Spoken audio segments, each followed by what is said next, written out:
নমস্কার বন্ধুরা, your kitchen চ্যানেলে আপনাদের সবাইকে স্বাগত।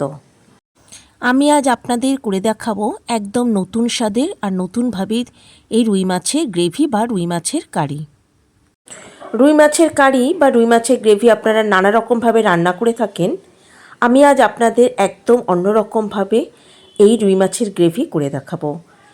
এই রুই মাছের গ্রেভি বা কারি আপনারা ভাত অথবা পোলাওয়ের সঙ্গেও পরিবেশন করতে পারেন। আপনারা নানা রকমভাবে রুই মাছের গ্রেভি বা কারি রান্না করে থাকেন। আমি যেভাবে দেখিয়েছি ঠিক সেইভাবে যদি বানিয়ে থাকেন তাহলে এটা দেখতেও যেমন লোভনীয় হবে, খেতেও হবে অসাধারণ টেস্টি। আর এই গ্রেভি কিন্তু আপনারা শুধু রুই মাছ না, যে কোনো মাছ দিয়ে কিন্তু তৈরি করে নিতে পারবেন। তাহলে চলুন দেখে নেওয়া যাক আমার আজকের রেসিপি। 4 পিস রুই মাছ আমি ভালো করে ধুয়ে পরিষ্কার করে এর মধ্যে দিয়ে দিলাম 1 চামচ নুন, দিয়ে দিলাম 1/2 চামচ হলুদ গুঁড়ো। নুন আর হলুদ দিয়ে মাছগুলোকে একটু মাখিয়ে নেব। এবার এই মাছগুলোকে ঢাকা দিয়ে অন্তত 15 মিনিটের জন্য রেখে দেবো। অন্যদিকে একটা প্যানে দিয়ে দিলাম কিছুটা পোস্ত। এরই সঙ্গে এর মধ্যে দিয়ে দিলাম কিছুটা কুড়িয়ে রাখা নারকেল। এবার এগুলোকে খুব ভালো করে ভেজে নেব যতক্ষণ না নারকেলের এই ভিজে ভাবটা চলে যাচ্ছে এবং এগুলো বেশ শুকনো মতো হয়ে যাচ্ছে। আর এই সময় আমি গ্যাসে ফ্লেম রেখেছি মিডিয়ামে। এগুলো অনবরত নাড়াচাড়া করে ভালো করে ভাজতে হবে। নারকেল আর পোস্ত বেশ ভালো মতো ভেজে নিয়েছি আর এগুলো বেশ শুকনো হয়ে গেছে। এবার এগুলো আলাদা পাত্রে তুলে নেব। নারকেল আর এই যে পোস্ত একটা আলাদা প্লেটে আমি তুলে নিয়েছি। এবার এগুলোকে পুরোপুরি ঠান্ডা হতে দেব। প্যানে দিয়ে দিয়েছি বেশ কিছুটা সর্ষের তেল। তেল খুব ভালো করে গরম হতে দেব। তেল খুব ভালো মতো গরম হয়ে গেছে। এবার এর মধ্যে দিয়ে দেব নুন আর হলুদ দিয়ে মাখিয়ে রাখা মাছের টুকরোগুলো।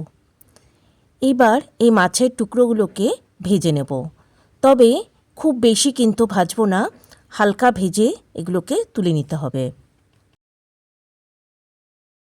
অন্যদিকে একটা মিক্সার গ্রাইন্ডার জারের মধ্যে নিয়ে নিলাম নারকেল আর পোস্ত, আর এরই সঙ্গে দিয়ে দিলাম 4টে কাঁচা লঙ্কা, দিয়ে দিলাম খুব সামান্যই এতটুকু পরিমাণ কাশ্মীরি লঙ্কার গুঁড়ো শুধুমাত্র একটু রঙের জন্য, আর দিয়ে দিলাম এরকম 1/2 চামচ পরিমাণ ধনে গুঁড়ো।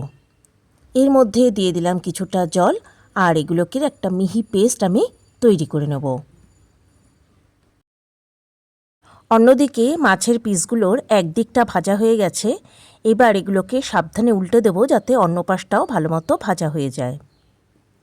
মাছের পিসগুলো অল্প ভেজে এবার আমি এগুলোকে তুলে নেব। ওই তেলের মধ্যে আমি দিয়ে দেব 2টো তেজপাতা একটু ছিঁড়ে দিয়ে দিয়েছি, আর দিয়ে দিলাম 2টো শুকনো লঙ্কা। এগুলো তেলের মধ্যে নাড়াচাড়া করে খুব ভালো করে ভেজে নেব।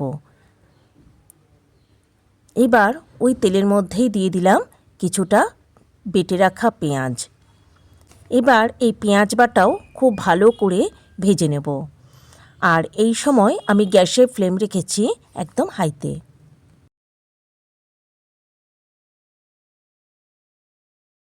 হাই ফ্লেমে পেঁয়াজ বাটা খুব ভালো করে ভেজে নিয়েছি। আর এর মধ্যে দিয়ে দেবো যে পোস্ত, নারকেল আর কাঁচা লঙ্কা বেটে রেখেছিলাম সেই পেস্টটা। খুব ভালো করে এবার এই সমস্ত কিছুকে একবার নেড়েচেড়ে কষিয়ে নেব। তবে এটা কিন্তু খুব বেশিক্ষণ কষানোর দরকার নেই, মিনিট 2 কষিয়ে নিলেই হবে।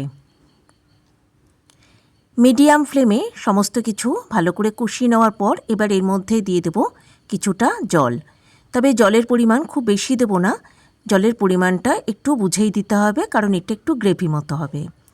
মিক্সার গ্রাইন্ডারটা ধুয়েও এর মধ্যে দিয়ে দিলাম বেশ কিছুটা জল। এবার খুব ভালো করে একবার নেড়ে দেবো।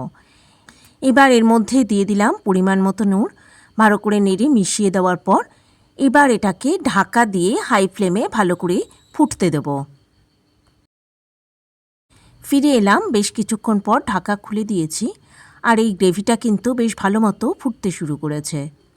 এবার এর মধ্যে দিয়ে দেবো ভেজে রাখা মাছের টুকরোগুলো।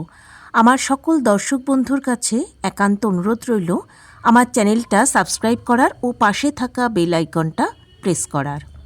দিয়ে দিলাম বেশ কয়েকটা গোটা কাঁচা লঙ্কা, এবার এটাকে ঢাকা দিয়ে লো ফ্লেমে 20 মিনিট রান্না হতে দেবো।